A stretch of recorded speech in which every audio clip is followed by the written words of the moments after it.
Assalamualaikum warahmatullahi wabarakatuh. Om Swastiastu, Namo Buddhaya, Salam, Salam Rahayu, Salam Kebajikan. Ketemu lagi dengan Combri Ma'rifat. Malam ini kebetulan kita ada di Jogja, di Sleman.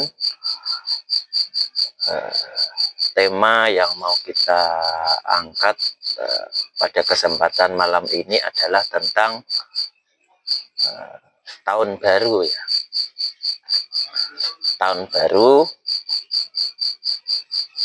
di akhir zaman. Di tahun baru ini kita akan sedikit mengulas tentang awal mula orang beragama. Kita tahu awaluddin ma'rifatullah. Awal mula orang beragama adalah saat ia kenal Allah. Kita kasih contoh seperti ini. Anggap saja kita ini awalnya bukan orang yang beragama. Nah, di Indonesia ini kan ada 5 agama ya, 6 agama. Islam, Kristen Katolik, Protestan, Hindu, Buddha, kemudian ada Konghucu. Nah, ketika kita belum beragama, awalnya kan kita observasi dulu, belajar tentang ke-6 agama tersebut ya, mungkin belajar dulu.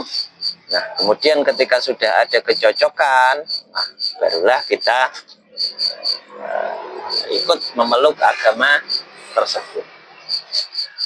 Nah, ketika kita memutuskan untuk memeluk agama, maka agama itu kan pasti ada Tuhan kan? Ada Tuhan. Jadi kita manusia kenal Tuhan dulu, karena kita sudah cocok dengan Tuhan ini ya. Walaupun pada dasarnya semua agama itu sama, satu ya. Semua agama itu satu, sumbernya satu, dari Tuhan yang satu. Aslinya seperti itu. Tapi secara syariat di Indonesia ini kan ada 6 agama. Maka setelah kita menemukan satu kecocokan agama yang cocok, Islam misalnya, kita cocok itu kan berarti kita cocok dengan Tuhannya, kemudian cocok dengan aturannya. Maksudnya antara aturan dan Tuhan ini setelah cocok dengan kita, makanya kita memutuskan untuk masuk ke dalam agama tersebut. Nah, ketika kita sudah kenal Tuhan ini, kenal Tuhan karena cocok dengan kita, dengan keadaan kita dan lain sebagainya, barulah kita itu dianggap beragama. Jadi agama itu bukan hanya yakin dan percaya saja, tetapi makrifat. Makrifat itu kenal dengan Tuhannya. Karena ketika kita sudah kenal, kemudian kan ada tuh ritual-ritual ibadah itu, misalnya sholat adalah untuk mengingatnya, karena kita sudah kenal awalnya. Nah, cuman sebagian besar ya, mungkin tidak semuanya, tetapi kebanyakan kita, saya saja yang jadi contoh. Saya kan kebenaran beragama Islam. Nah, saya itu memeluk agama Islam itu karena orang tua saya itu juga beragama Islam. Makanya saya dididik dengan didikan Islam. Saya sekolah di Madrasah Ibtidaiyah, TK-nya juga di Raudhatul Atfal, kemudian SMP-nya di Madrasah Sanawiyah, Madrasah Aliyah. Nah, seperti itu. Jadi sebelum saya kenal dengan Tuhan saya itu sudah sudah bergelut dengan istilahnya kebiasaan atau adat istiadat yang dipakai, yang digeluti oleh orang Islam pada umumnya. Nah, cuman setelah agak besar, setelah agak maksudnya punya berpikir lebih jauh itu, akhirnya aneh juga ketika tiba-tiba saya itu kok tiba-tiba saya ini beragama Islam.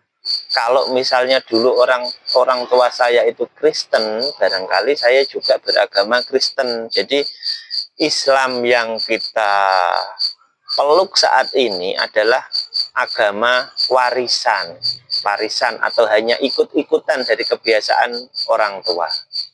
Padahal itu kan ada cerita di Al-Quran bahwa pernah ada seorang Badui yang datang kepada Rasulullah. Nah, pada Rasulullah itu, orang Badui itu mengatakan, "Ya Rasulullah, saksikanlah aku beriman." Kemudian Rasulullah menjawab, "Belum, kamu belum beriman, kamu baru berserah diri." Nah, orang Islam yang saat ini yang ada di Indonesia, dan kebanyakan, tidak semuanya sih, kebanyakan itu baru berserah diri, seperti orang Badui yang datang kepada Rasulullah itu tadi. Ia belum beriman. Mengapa? Karena kata Rasulullah ya, iman belum masuk ke dalam kolbumu, ke dalam dadamu. Nah, berarti iman itu ada prosesnya, proses memasukkan iman. Nah, yang itu di dalam tarekat kami disebut baiat. Nah, kemudian gini, kira-kira orang yang baru berserah diri itu kan tidak punya kewajiban. Puasa itu diwajibkan hanya untuk orang-orang yang sudah beriman. Ya ayyuhalladzina amanu, orang-orang yang beriman, kutiba, diwajibkan. Tiba alaikumusiyam, diwajibkan bagimu berpuasa. Itu kan bagi orang yang beriman saja. Sementara bagi orang yang baru berserah diri, itu belum punya kewajiban untuk beribadah. Nah, lantas bagaimana dengan ibadah orang-orang yang merasa Islam tetapi iman belum dimasukkan ke dalam kalbunya? Ya nggak tahu, itu ya cuman mungkin sekedar ikut kebiasaan itu tadi, kebiasaan yang dilakukan oleh leluhur-leluhur, oleh pendahulu-pendahulu dan lain sebagainya. Nah, karenanya awaluddin ma'rifatullah, maka kenalilah Tuhanmu dulu. Nah, itulah sistem kenal Tuhan, itu lewat proses. Nah, proses itulah yang disebut agama. Makanya makanya ada kan dibedakan, ada Islam, kemudian ada iman, kemudian ada lagi ihsan. Yang keduanya itu pasti berbeda. Kalau misalnya sama ya tetap itu nanti mungkin dengan satu istilah, tapi itu ada 3 istilah. Ada istilah Islam, orang yang baru Islam, ia hanya berserah diri, patuh saja. Kemudian ada iman. Nah, orang yang sudah iman ini, yang sudah dimasukkan ke dalamnya, ke dalam kolbunya itu, nur iman dan nur kitab itu, seperti di Asyura 52 dijelaskan itu ya, bahwa sebelumnya kamu tidak mengerti apa itu iman, apa itu kitab, sehingga kami jadikan ia nur. Lah, nur itulah yang dimasukkan ke dalam kolbu seseorang, nah, untuk menjadi syarat orang itu beriman. Nah, ketika kita sudah beriman, itu barulah kita menjalankan ritual-ritual, diwajibkan untuk sholat, zakat, puasa, haji, dan lain-lain itu. Nah, proses penanaman nur iman itu dinamakan syahadat. Syahadat, penyaksian. Proses ketika kita menyaksikan antara kita dengan Tuhan itu ada transaksional. Kan istilahnya baiat ya, kalau di tarekat itu istilahnya baiat atau baptis lah di agama Nasrani. Itu transaksi, ada transaksi. Nah, itulah setelah ada transaksi atau kita kenal dengan syahadat itu, penyaksian. Nah, itu kemudian baru kita diperintah untuk sholat. Sholat untuk mengingat ini, mengingat yang kita saksikan itu tadi. Kan perintah sholat itu kan aqimis sholata lidzikri, dirikan sholat untuk mengingatku. Nah, karenanya mari yang saat ini mungkin Islamnya belum sempurna, belum kafah, kan perintah Rasulullah udkhulu fissilmi kafah, masuklah kamu ke dalam Islam secara utuh, secara menyeluruh, sehingga ritual-ritual yang kita kerjakan itu tidak sia-sia. Masa kita sudah sholat, sudah puasa, menahan lapar dan lain sebagainya, tapi itu sia-sia. Makanya kenalilah Tuhan dulu, carilah Tuhan ini. Nah, proses untuk menemukan Tuhan transaksional itu ya, transaksional proses syahadat itu tadi, itu hanya ada di metodologi agama atau yang lazim dikenal dengan tarekatullah. Tarekat itu kan cara atau metode. Metode untuk apa? Metode dalam kita beragama. Jadi ini ada proses-prosesnya. Nah, di dalam tarekat itu, walaupun kebanyakan orang mengatakan, mungkin nggak kebanyakan lah, tapi banyak yang mengatakan bahwa tarekat itu bid'ah dan lain sebagainya. Tetapi tarekat itu dianggap bid'ah itu kan karena katanya tidak ada pada zaman Nabi. Padahal proses orang beragama itu kan pada zaman Nabi ada. Pada zaman Nabi umat itu juga tidak berhubungan langsung dengan Tuhan. Yang berhubungan langsung dengan Tuhan itu ya Rasulnya atau Nabi Muhammad pada waktu itu. Nah, kita manusia, umatnya itu tahu tentang agama, tahu tentang perintah-perintah yang dianggap perintah Tuhan ya, itu kan lewat Nabi Muhammad pada masa itu kan. Nah, ini juga kategori metode. Jadi manusia itu lewat Rasulullah itu tadi, lewat Nabi Muhammad pada waktu itu kan, untuk berhubungan dengan Allah. Karena Allah itu menurunkan wahyu, itu kan lewat Nabi Muhammad. Kemudian dari Nabi Muhammad itu baru disampaikan ke manusia, ke umat. Nah, jadi itu memang metodologinya seperti itu. Dari dulu, pokoknya semua agama lah. Saya katakan semua agama, semua agama memakai metodologi itu. Makanya di Kristen itu sampai mengatakan bahwa Isa atau Yesus ini Tuhan, anak Allah, anak Tuhan.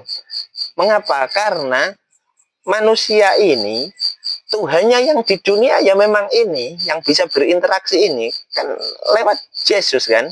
Di Kristen itu manusia lewat Yesus ini. Nanti Yesus yang maksudnya menghubungkan atau yang terhubung dengan Tuhan itu ya ini Yesus sama Tuhan ini. Lah kita umat manusia itu ya lewatnya ini, lewat Rasul lah, lewat Rasul. Kalau di Islam itu kan disebut Rasul atau Nabi. Kalau di Nasrani mengakui bahwa ini adalah anak Allah atau Tuhan, itu ya tidak salah, karena memang Tuhannya manusia di dunia adalah Rasulnya itu tadi, atau Yesus, atau kalau pada zaman Nabi Muhammad adalah Nabi Muhammad. Karena tidak mungkin kita yang manusia ini terhubung langsung dengan Allah Subhanahu wa Ta'ala tanpa lewat perantara. Nyatanya, buktinya kan tidak ada wahyu yang turun langsung ke manusia itu, pasti lewat ini, lewat Rasul ini. Makanya mari kita sama-sama belajar lah ya, belajar yang benar. Jadi beragama pun agar beragama kita itu tidak asal ikut-ikutan.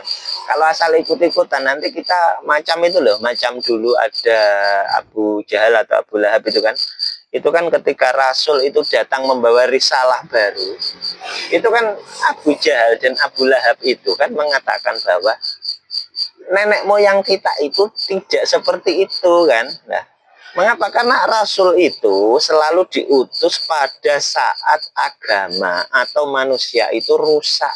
Agama rusak sehingga manusia itu kehilangan channel wasilah ini.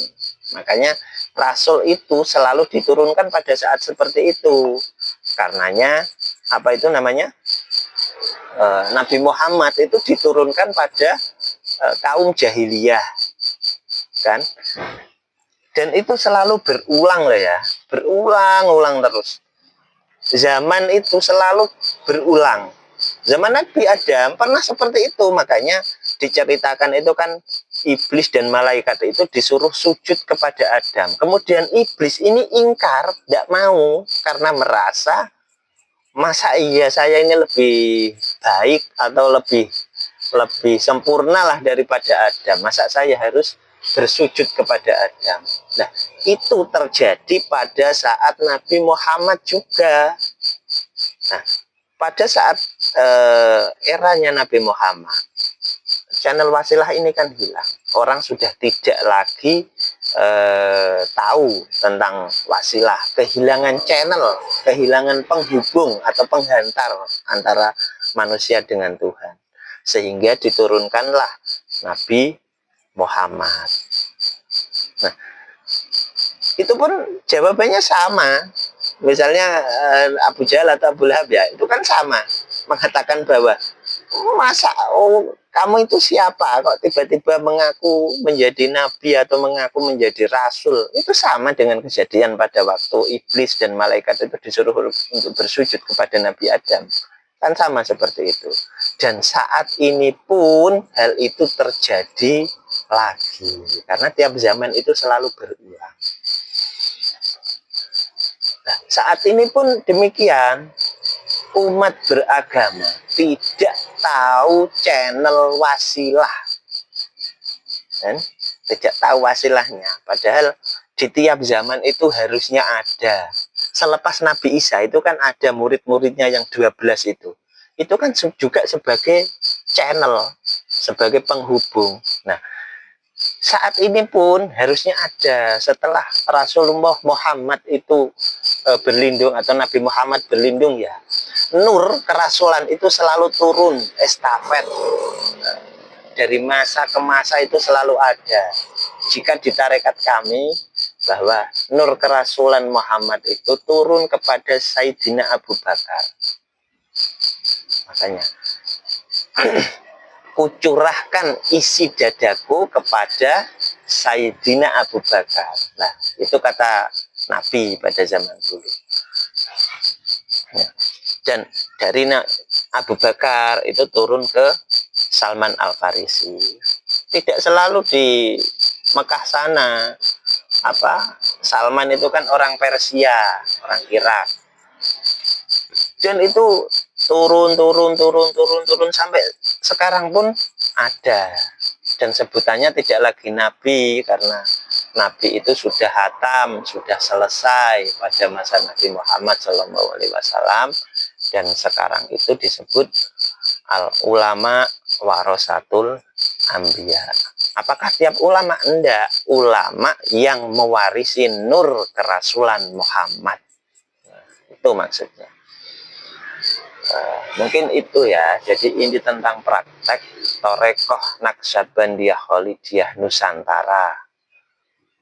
Nah, bagi yang mau mendalami tentang ini, tentang metodologi agama ini, tentang bagaimana cara berhubungan dengan Tuhan, nanti bisa menghubungi admin kami.